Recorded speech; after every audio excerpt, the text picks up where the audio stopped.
for the longest time, I let how I thought of myself get in the way of me having these opportunities, me doing these things. But these are opportunities I really wanted to do. These were things I was passionate about.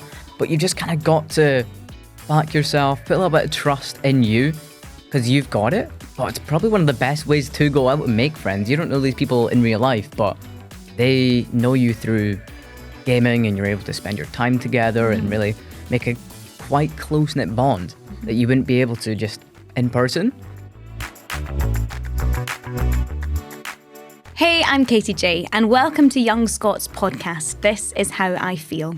This podcast is all about having open and honest conversations focused on emotional well-being. And today, we're really looking forward to talking to Alec. Alec is an esports commentator and one of Scotland's first ever esports students, and is deeply passionate about the positive impact that esports can have on your mental health, from building confidence and communication skills to creating a sense of belonging for players and casters alike. So let's get into it. Alec, I'm so delighted that you're here to chat to us today. Welcome. Thank you. It was a long journey, but, excited to be here. Well, you totally underplayed it to me earlier on. You're like, yeah, no bother. Just it was 2 no hours bother. on a bus. Yeah, but it was kind of long when you think about it. It was like 2 hours and you've got a 40-minute walk, which was a nice walk. Kind of broke up the journey a little bit. Yeah. So. But for sure, you've come a fair distance to be here today, so I appreciate the effort. And I'm really looking forward to this conversation because, candidly, it's not something I know a heck of a lot about, which I think is maybe a good thing as well, because aside from me potentially asking really obvious questions that might be a little bit grating for you, there must be people who are in the same boat listening to this right now who have questions and are really quite, unaware of what you do and what the impact it has. So I think it's going to be a really good learning experience for everybody listening, basically. Yeah, I mean, esports is something that not a lot of people know about, right? It's very new, it's upcoming. Whenever I get asked, hey, what are you doing in uni? I'm like, do I tell you esports or do I go with the safe answer of I do computing, Sure. Because it's either, hey, I know about this and it's really cool that you're doing that, or it's I have no idea, please give me the whole history of esports and what it is. So do you have time for the admin in the conversation of like, well, okay, let's go. I get that. Hopefully we can do that all today though. Yeah, hopefully. We'll cover maybe half of it, maybe. And then what you can do is the next time you're asked that question, you can just ping them the link to the pod. I could. Just like, hang on, let me airdrop you something. Don't worry, don't ask. So yeah, we're going to educate a lot of people today and also learn a lot about you. And I think that it's really amazing to hear that it's been really positive for your mental well-being as well. So we'll get on to that too. We start every episode of the podcast by asking our guests, how are you feeling today? Now, if possible, I'm not totally looking for the generic answer that we all give, which is just like, yeah, I'm good, how are you? Yeah, exactly. Sort of thing, If, just earnestly kind of that question, how are you feeling today? A little bit tired, didn't get good sleep. So I was like, I think it was probably the nerves coming into this. I was like, I normally sleep. I'm very easy just to fall asleep. I'm out and that's it. Are you the dream? I was up all night. I was like, every single hour or something, I was like, I wonder why this is. And it wasn't the cat's fault. It was probably just the nerves from coming in today. So a little bit tired, but apart from that, excited. I was actually in work when I got the email. So I was like, guys, Young Scot, the people that have the bus passes and everything, they just followed me on Twitter. That's kind of cool. And then all of a sudden I'm looking at my DMs. I'm like, they want me on a podcast. That's quite nice. But yeah, no, I'm excited. The nerves they're slowly, calming down. Good. So not too bad. Okay, well, if I just get my torch out and I'll shine a light in your eyes and then they'll come back. It's like an optician appointment. Oh yeah, exactly. Like, tell me the truth. No, that's amazing. But I know exactly what you're talking about. And that's a very...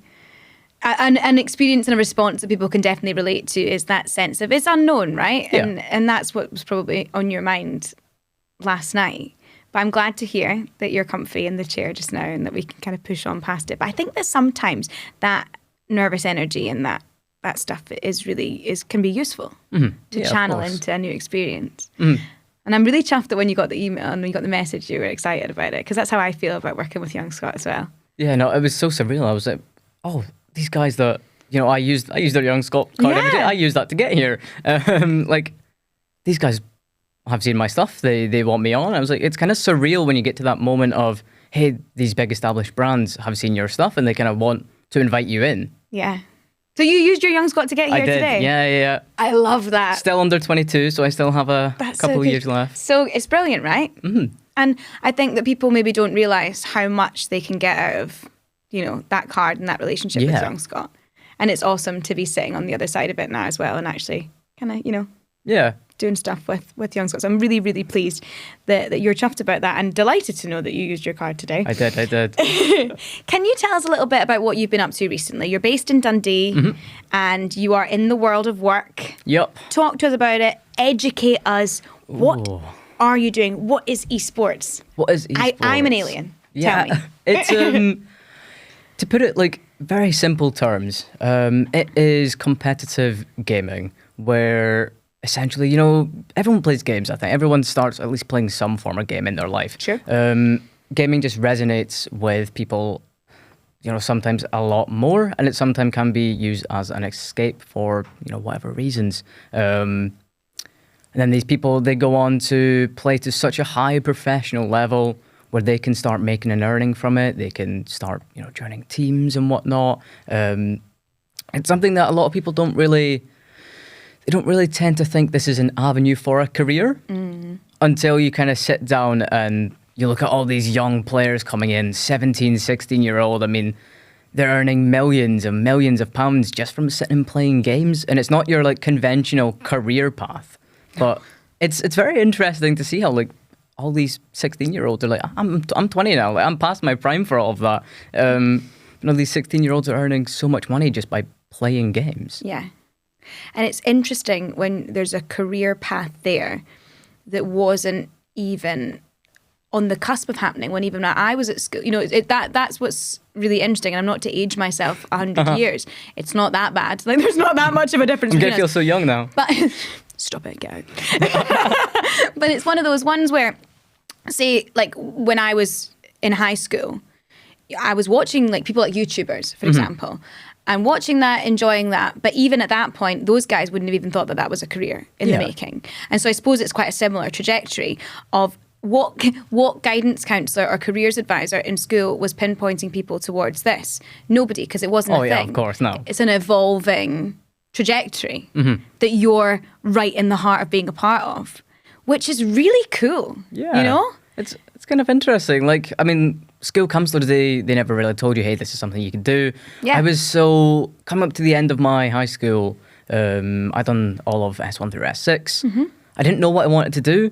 I was like, I don't really have anything that I'm drawn towards. And then all of a sudden, this course opens up, the first of its kind in Scotland. And I've always kind of been involved in esports, but like, just as like a group of friends being like, hey, let's enter this random tournament, see if we can win some money. Or, I was never good enough to win the money, mind you, and probably why I yap over it now.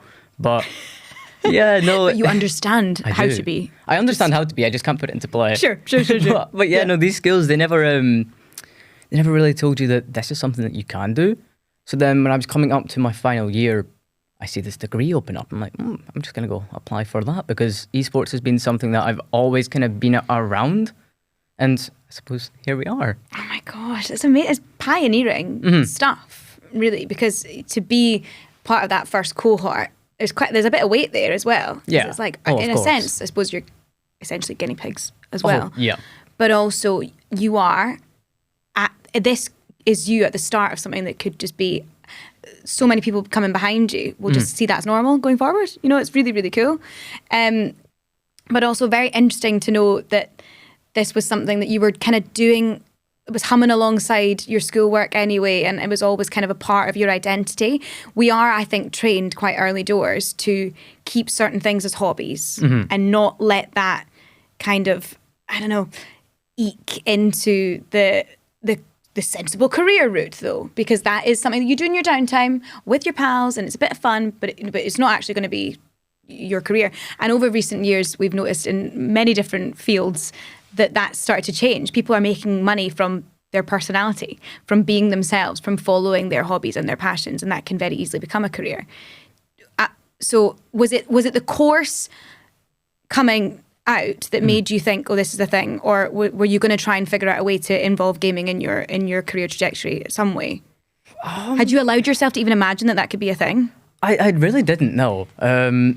I was kind of set on, I think music was my thing where I excelled in Cool. school. I was like, oh, music, I love it. That was the one class where I really excelled in. So I was Yeah. like, I suppose I'll apply for a couple of music degrees. Got a couple of like interviews as you do. And then this degree opened up. I'm like, wow, okay, I can actually go and do this degree in gaming that I've been doing for years and years and years. Sick, yeah, I'm just gonna go for that. Yeah. And I suppose, yeah, just kind of here we are. I got my foot in the door. The guinea pigs, like you said, it's definitely been a different type of degree than what people are used to. Yeah. It's one that you'd really have to experience for yourself to kind of know what you can get out of it. Okay. But it's not a bad degree. It's not bad. It's got a lot of potential pathways. It doesn't sound bad. It sounds amazing. Yeah, I mean, I suppose when people look at it, they go, "Oh, you're just playing games." I get that all the time. Yeah. Oh, you do an esport degree? You're just playing games. I couldn't tell you the last time we actually sat and played a proper Sure. game. It's Yeah. just you kind of like dip your toes in the water of every single sort of avenue that esports can give you. Right. No, we need to just break it down fully. Uh-huh. And I love what you said there because I did a degree in English literature, so very different. But, you just read, do you? Is that what you do? You just read? Yeah. So that was different. But, it's very easy to dumb something down to Yeah. its most accessible, thing about it. Like, all right, you must do that then. And then you become a stereotype of something. So talk to us about the process, the application process, and what the kind of day-to-day looks like now on the course and how it is kind of set up, if you don't mind. Yeah, of course. The application process was relatively straightforward. It was just like your normal college application. Cool. So the weird thing with this one being the first in Scotland is it is a course between Dundee and Angus College and University of West London. So they've kind of Okay. merged together to create this course. Hence why it is a degree, I think a Bachelor Honours, Yeah. something, one of those So you'll come out with a cool BA, ones. yeah. Yeah, Nice. BA. The application was just kind of straightforward. You apply. If you have the grades necessary, you'll get in no bother, really.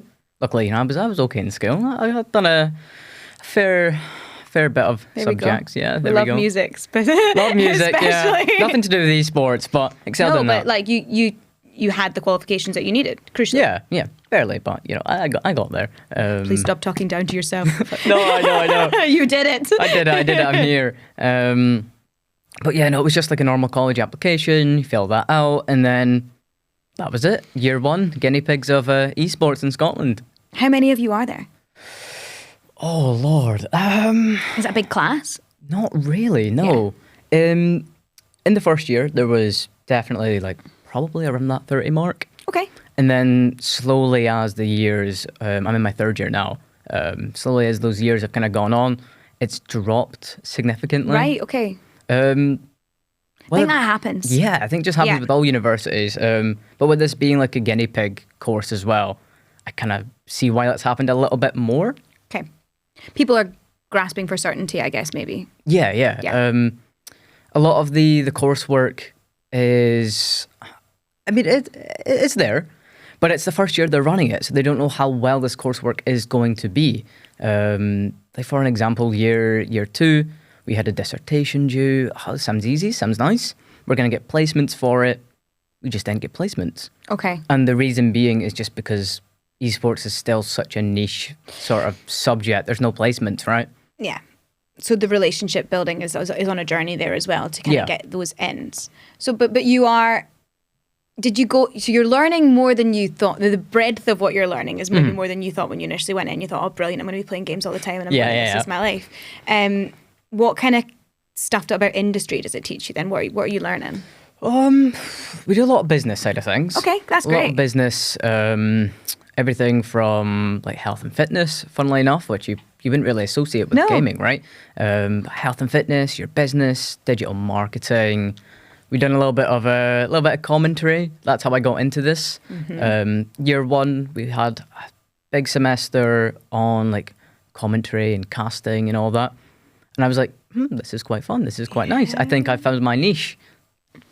Was that a proper eureka moment for you then? It kind of was, yeah. That Love, was like the one thing love. that was like, I really love the business side of it as well. But as soon as I'd done the casting commentary, I'm like, this is really fun. I quite enjoy this. And this is the beauty of practical learning environments like that, where you are sort of thrown in and see what sticks. kind of vibe. So that's amazing. And you've got that kind of now. That's, I guess, reshaped the kind of trajectory that you want things to go in when you do graduate. Yeah, it's definitely given me some form of idea of where I'd like to go. The university, of course, just kind of, like I said, you dip your toes in all the little subjects, and then it's kind of like off to you to then go and explore that avenue that you want to go down into. So whilst the university has given me a lot of experience, like finding what I want to do, I've had to seek up my own opportunities, and I suppose that way build my own personal brands, which is not as easy as what you think it would be in like the big 2025. Yeah, this is, I think, the crucial difference between a school full-time education and uni, and then career stuff. It's like, oh wait, what do you mean? I've got to figure this out, and I've got to do it and go out and make it happen. And you clearly are. Yep. I mean, talk to us about the commentating and the places it's taken you, and that whole process. And actually, just crucially, just describe what that looks like for someone who doesn't have a clue what's going on. You know? Do you want to like what looks like? Like if you're at one of these conferences you're talking about, the Glasgow one was the example. What is that role like for you from start to finish? Like, what are you doing in that space? Oh, it's a lot of networking. Okay. It's a lot of yapping, and growing up, I was very introverted. I really did not like speaking to people. Okay. So this is something that I've kind of had to come up my shell for a little bit, because you can cast and commentate at home over smaller little tournaments and whatnot. That's fine. You're sitting in the comfort of your own home. You've got your comfy chair. All the walls around you feel the same, and you're just shouting at your own computer. Sure. So, I mean, the only thing standing in your way is the noise complaints, I suppose, from the neighbours.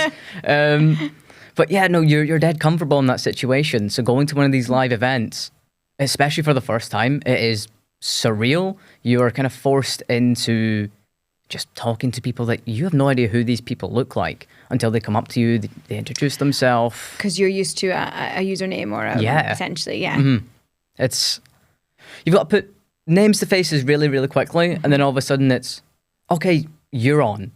Like just off you pop sort of thing. Yeah. Like get used to your surroundings in 5 minutes and then off you pop. And it's really scary, just especially for the first time going into it. You're like, oh, I've actually got to do this in front of people. There is a live audience. At home there's a live audience as well, but they're all, again, sitting, watching on their phone, their computer. These people are in the same room as you. It's kind of like surreal. Lights, camera, action. Yeah. And is there a difference in the style that you have when you're doing that, when you are at home, and then when you're kind of in that almost arena type forum? Yeah, a little bit. I mean, does the showman come out? Yeah, at home you can be as much of a showman as you want, but then when there's an audience in person, it's like, oh, you've really got to push it. You've got an audience behind you. Sometimes it's like fun to just get the audience involved a little bit. You start speaking back to them, they'll start shouting, screaming, It is definitely very, very different. Yeah. But the same key sort of like principles lie. There's a lot of mental arithmetic you have to be doing at every given point then, isn't there? Oh yeah, of course. So tell us what's going on in your head. Are you thinking, I've got to get these salient points across, but also maybe be a little bit funny, but also keep my eye on the tech stuff, and also keep my eye on, what is the process like internally? It's a lot of thinking. Yeah. It's a lot like you come out of that really burnt out because you're, oh God, okay, all I've done today is think, and I'm non-stop yapping with such level of like excitement as well. Oh, the energy. Yeah, you've got to keep your energy up, and it's hard to do that for so long, especially if you get like a boring game or something. You're like, oh, I can't, be biased here. I can't be boring. I've got to still keep the excitement up, but it's like there's not much to be excited about. Yeah. But yeah, no, you're just kind of thinking about everything. Everything's racing through your mind. Especially like for me specifically, it's all of the facts. I love being very factual about, the statistics and probability, what's going to happen, matchups, all of that stuff. So I'm always thinking, have I got this right? Am I going to be able to convey this information like correctly at all? It's not the easiest of tasks. You look at it, you go, oh, you're just chatting over a video game. Sick, nice, must be dead easy. You get nice little payout of it every now and then, but it's so stressful. And do you think as well, everyone's a critic, right? Yeah. And if everyone is on a level, if they're super passionate about this is their outlet, this is where they spend their time, and actually potentially where they make their side hustle or even their main hustle, do you feel conscious that, like, oh, they're going to come for me if I get this thing wrong? Is that on your mind ever? Or do you not care? Not really, if you don't care. Yeah. No, it's more so like the esport community, as it stands right now, especially with like the Glasgow one I was on about, they're really close knit. Nice. And they are competitive, yeah. But if you get something wrong, it's not the end of the world. You know, the community is really, it can be really loving to each other. Of course, it can be extremely toxic as well. Gaming has that sort of side to it. But esports tends to kind of shy away from that.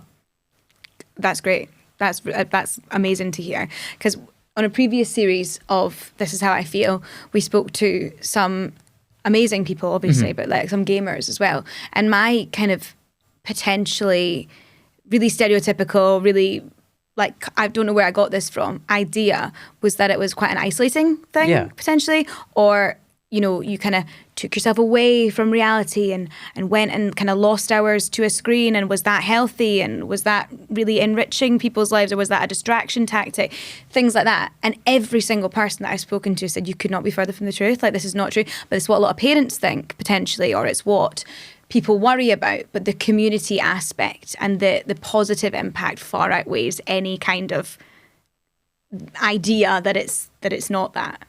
Yeah, gaming can have that really bad side. Like parents are so scared of, you know, like, oh, my kids are playing 24/7 online. They can be subject to all this abuse, horrible stuff that you can see online. But in my experience, like esports for me has been the complete opposite. Of course, you're still always going to have that odd person every now and there. You know, the couple of people who will try and bring you down. But that is just life. It isn't just an esports specific thing. It is just life, unfortunately. But esports has kind of taught me that, yeah, okay, it is life, and you can't just get over that. You are doing something incredible. A lot of people wouldn't believe that you are doing this, and you are being paid to do this. You are on a good path despite what everyone else says. Yeah, and I think that kind of resilience, even just you talking about it, it's so crucial. And whether there was one person in walking down the street saying something to you, or one person on a digital phone, you know, you're right. That's how it goes. There's always someone who's just, well, not always someone, but you know, it's a natural expectation of life that people aren't always going to agree with what you're doing, or aren't always going to be super supportive. But it's wonderful to hear that your experience more broadly has been super positive, and that you've found the community to be an uplifting one. Yeah, no, definitely. Esports, it brings people together. That's why it is so big. That's why it is growing. We have all these events happening all over the world. There's so much money being put into it. Yeah. And when you go to a live event for the first time, you see thousands of people who enjoy the same thing as you, and they're all just there to have fun.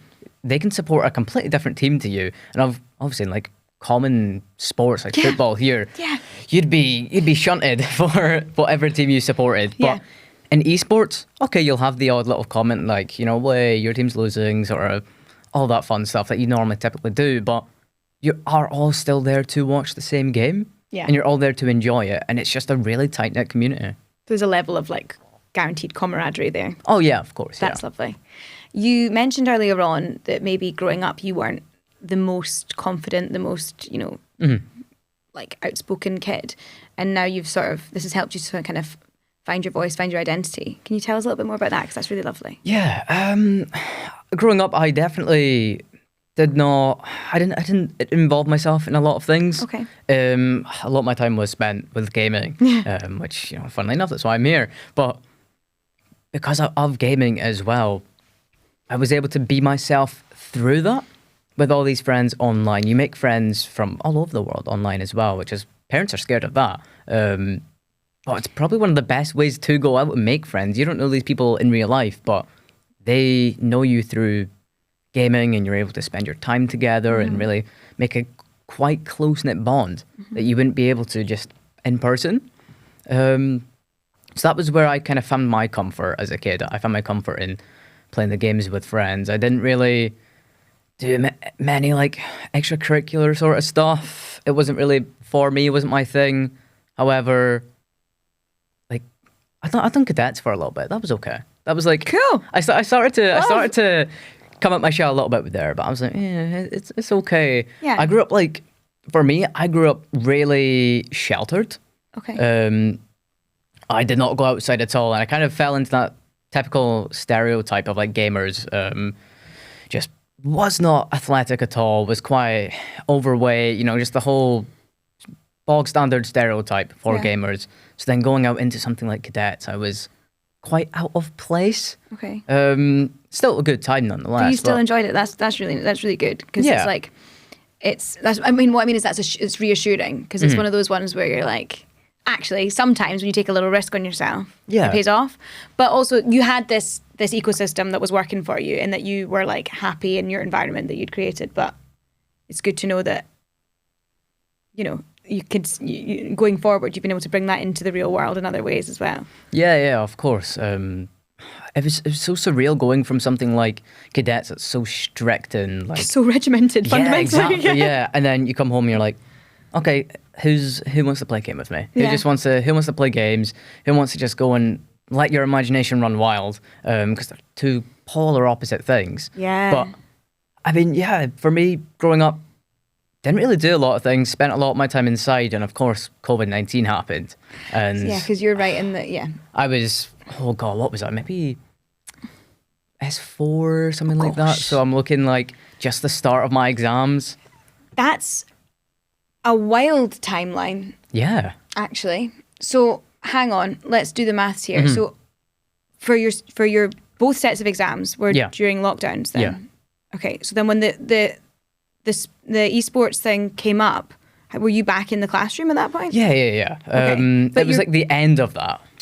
And it's like, welcome, you're being set free back into the real world. And it's like, now make the biggest decision of your life. Exactly. Yeah, you haven't been in school like properly for 1 to 2 years, and all of a sudden you're leaving, and it's like, oh, but I haven't had my full school experience. No. And then that's huge. That's huge. During that time, during the kind of COVID years, did you find yourself leaning on the gaming community far more? Obviously, we all found people did all sorts of things, learnt languages, started knitting, went for very long walks.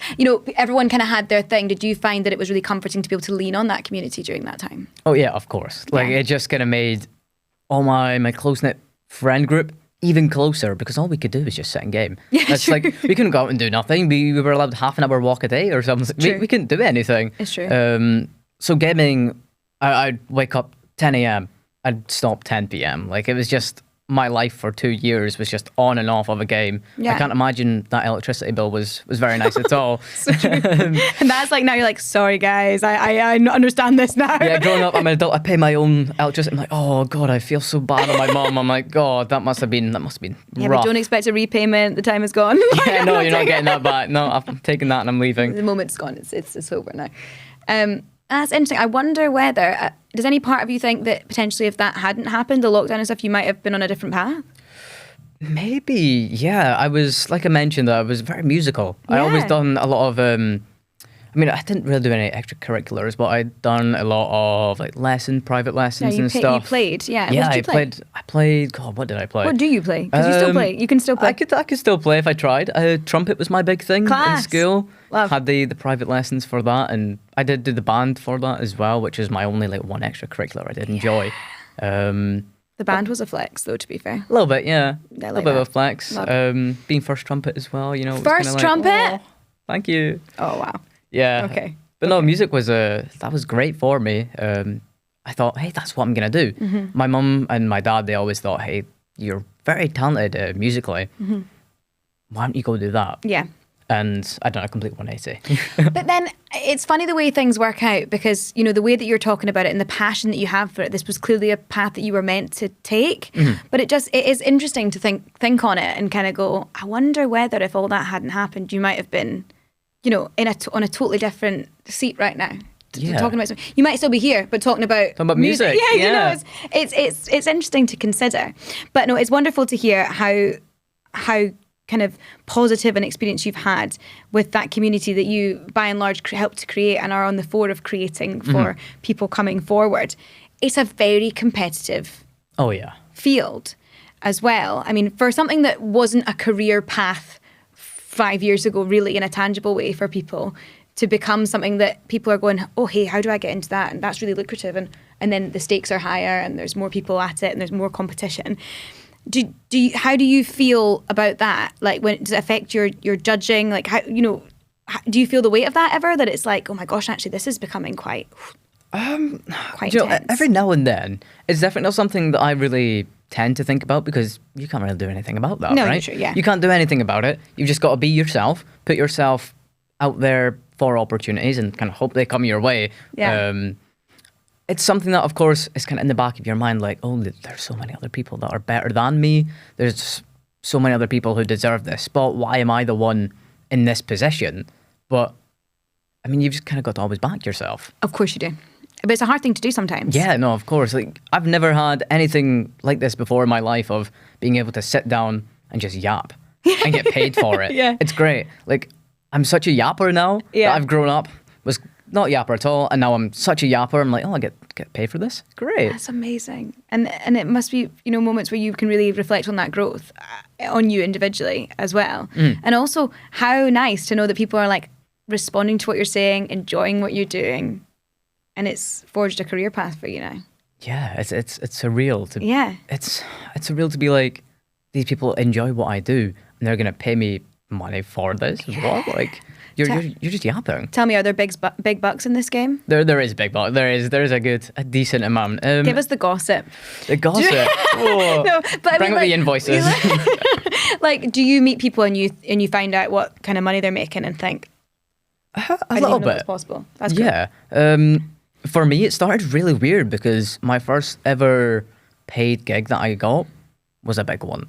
And it has been my biggest one to date. So I started off incredible, like, this is what I can make from doing this. Wow. And then I've slowly kind of gotten... I don't want to sound like... No, but I know what you're saying. About it, but yeah. It's like, oh my gosh, I'll be getting a private jet to the Young Scot podcast. Exactly, yeah.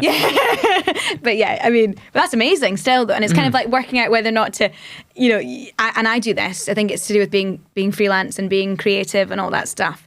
You have to kind of operate almost like gig to gig and forget to a certain extent, or else you would, because you're dealing with totally different, it's not the same purse that it's coming from all the time, and it's not the same people that are doing it, and you just kind of have to go, that's awesome that an opportunity came my way, and that's class, and then kind of go into the next one. Yeah. But I suppose when you've got that bar there from the first one, you're thinking, when's that one coming back around? Yeah, I hope they ask me to do it next year. Absolutely.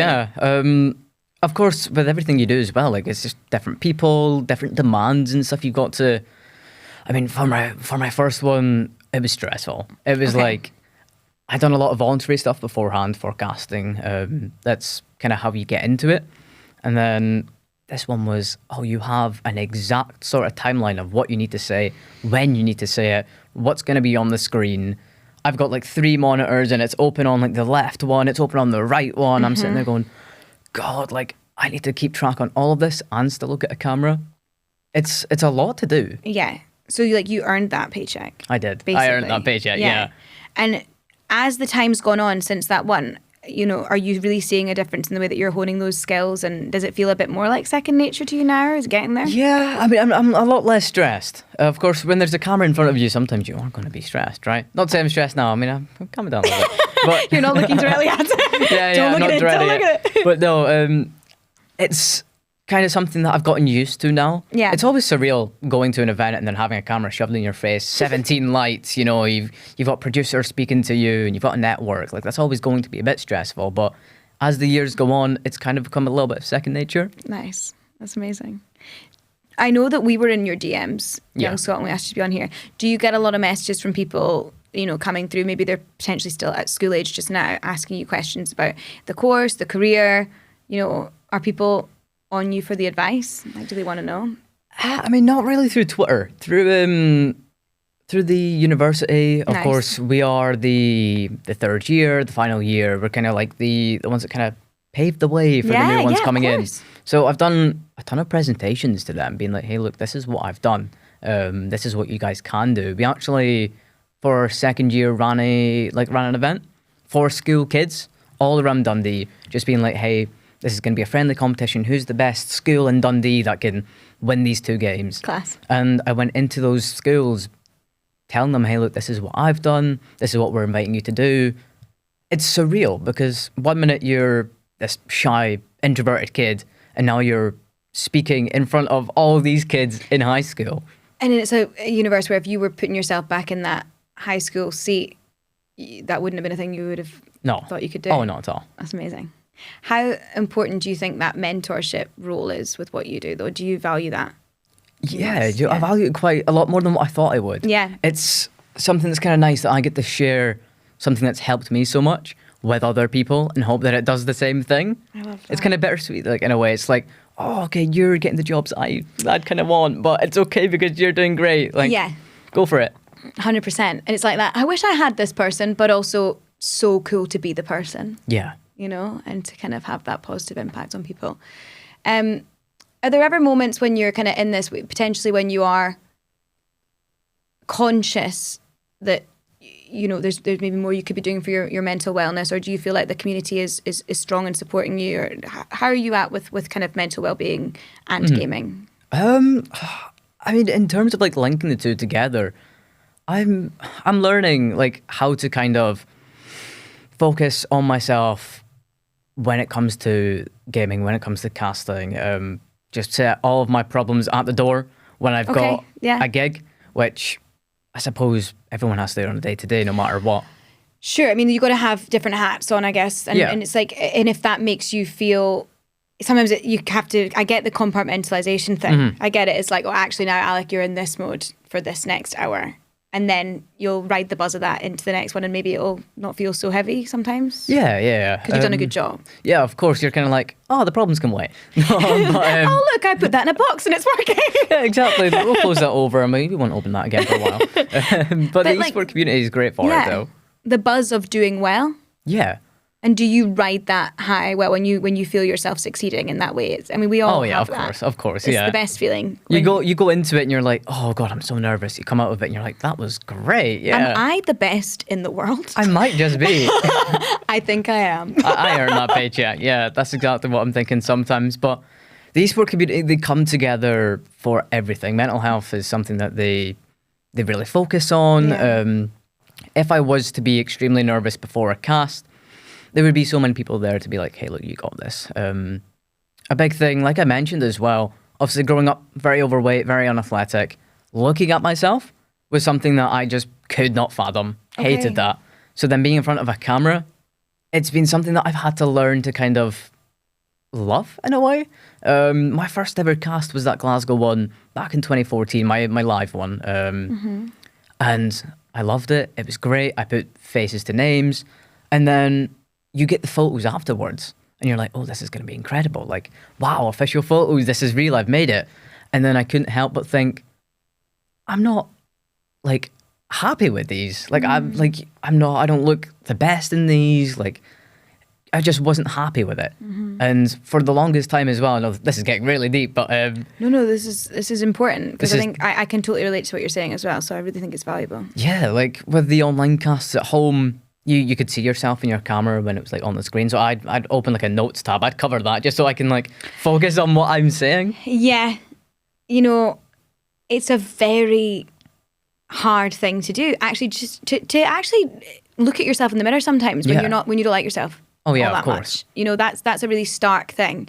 And then I suppose there's a double-edged sword with you where it's like your career is kind of riding on it. Kind of relies on it a little bit. It's like when they put cameras in the radio studio at my work. And I had been in there in my jammies with a hot water bottle with no makeup on. And that was my life for 5 years. And then they put cameras in. And I thought, you've ruined my life. But actually, what it did was, I suppose, and I'm kind of putting words in your mouth here, but it teaches you to go, you know, make peace with what is on the screen as well. But also just do that thing of like, understand, get to know, go, it's not so bad actually. And you start to do that thing where you unlearn the things that you've told yourself are bad about yourself and go, actually, people are watching this and enjoying it. I should stop fixating on that one thing that probably no one else has actually noticed. It's me being my worst critic. Do you feel like, how do you feel you're doing with that now? I think I'm probably in sort of that regard when it comes to looking at myself on camera. I think I'm in one of the best places that I could be. I think it's probably just due to like my work outside of casting, you know, seeing those photos first. I was like, God, I'm really not happy with this. So if I want to be happy with this, maybe I do need to change a little bit. Yeah, the glow up that happened. Yeah, the glow up happened. No. From starting university, I think it was just shy of 100 kilogram, and I was like, oh, okay, maybe I need to get grip here. Maybe I need to go and walk a little bit more. Like, oh no, they told me the endorphins and the fitness stuff was good. I'm gonna have to do it. the fitness stuff. It's the worst thing I've ever heard that works. Yeah, the fitness stuff was really scary for me going into it, and it still really is because I was never athletic, right? Sure. So seeing that we had to write down our height and then write down our weight on a public spreadsheet with everyone there, I'm like, oh God, I'm 5'4", I'm the smallest in the class, and I'm the You had to write that down? Yeah, you had to put it down on a big Excel document. Stop. I find that really confronting. Humbling. Yeah. But it motivated you. Yeah, it did. Harsh way to learn. Harsh way, yeah. Wasn't very nice. No. But no, eventually, I kind of found joy in fitness. I was always I enjoyed some certain sports, but I never enjoyed it enough to actually go out and pursue it. Yeah. And now being on camera, I was like, okay, I'm going to start to put my time and effort into this and start going to the gym, start going out on walks, start going out on runs, something I'd never dream of. And now, 67 kilo or something now. Fabulous. And I'm able to just look at myself in photos and be like, yeah, you know what? You did good. And that photo's not half bad. That's so good. And it's huge, actually. Yeah. It's absolutely massive. And, getting comfy with yourself, but also being proactive to go to change the things that you need to change to be like that is really powerful. It's amazing. Mm-hmm. I'm really earnest. I'm really proud of you, but I am. That's not a small achievement at all. That's really, really amazing. And now to actually have those moments where you're like that, send me the pictures. I'm going to put that in a frame. Exactly. Yeah. Put it up on my house. That's huge. Yeah. That's massive. Because it is a lot. And I think a lot of people, as I say, listen to this, even sometimes you get the jump scare when you're on a FaceTime and you didn't expect it. So to have your face staring at you, really. So I am delighted to hear that. That makes me very, very happy. I'm glad. Any advice to anyone that's maybe going through that? Because I think, especially, we're not having another lockdown for a while. Touch wood, touch all the wood. But I think that probably didn't help in terms of people leaning into potentially unhealthy habits and spending a lot of time maybe not looking out for themselves, not looking after their health in that way. But you on the other side of it, finding yourself actually taking the good out of that, channeling it, making it a career amazing, feeling the best version of yourself. Anyone that's maybe on the cusp of maybe feeling a little bit sluggish about things, maybe not liking themselves too much, do you have any advice for them? Yeah, it's going to sound really cliche, but it's always just go for it. Go and do what you want to do. Yeah. Because for the longest time, I let how I thought of myself get in the way of me having these opportunities, me doing these things. But these are opportunities I really wanted to do. These were things I was passionate about. And the only thing that stopped me from going and doing it was my own thoughts, my head. I got in my way. No one else did. It was just me. And it's something, it is really hard to break out of that mental, that headspace of, you feel down in the dumps about yourself, but you just kind of got to back yourself, put a little bit of trust in you because you've got it. It's just hard to break past that mental barrier, but everyone is going to be able to get to that other side. You just have to push through it. And it sucks in the moment sometimes. It really does. But if you push on through, you'll eventually see the light. Might take a while, but you'll see the light and you'll get there. That was very powerful. And I think it was a really important note to end on. I'm really, really chuffed for you. And I'm really excited to see what happens after graduation. I'm excited, yeah. Hopefully, I'm yapping for years to come. Hopefully that's my career. I'm not having to work in retail no longer. Yeah, it's me yap, and ka-ching. Exactly. And also, crucially, being that person for people coming through where you can kind of give them the advice that maybe potentially you never had and be that figure as well. Because clearly it's working and you're very good at it. Oh. So hopefully people who have listened to this podcast today feel suitably inspired. And I'm going to pop your handle out here as well to make sure that people can get in touch with you if that's okay. Yeah, of course, yeah. Okay, amazing. Well, thank you so much. Oh, thank you. It's been great being here. Honestly, a joy. I have loved this conversation. A huge thanks to everyone who has tuned in for listening. Remember, if you need help or support with how you're feeling, Young Scot have tons of information for you at young.scot/I feel. That's young.scot/IAYE feel. If you want to follow Alec's work, and I guarantee you that you should, and you're probably already on there, already looking him up, make sure that you're following him on Instagram using @Leccyspec. That's it. That's the one. Okay, perfect. It'll be in the show notes. Also, don't forget, if you're under 26, see, 26. 26. I know. Wow.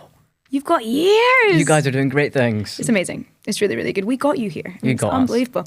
And don't forget, if you're under 26, make sure to get your free Young Scot National Entitlement card with thousands of discounts in Scotland and across Europe, subsidised public transport, the face of it right here, and a whole lot more. Visit young.scot/card for more info.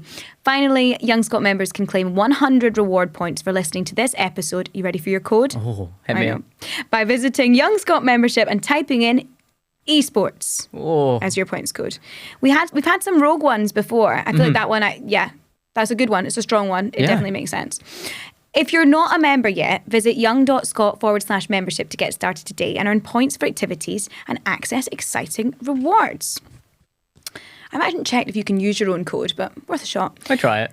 So that's it from me. I hope you've enjoyed this episode of This Is How I Feel. And if you have, then please rate, review and subscribe to us, which means that you will get instant access as soon as the next episode drops.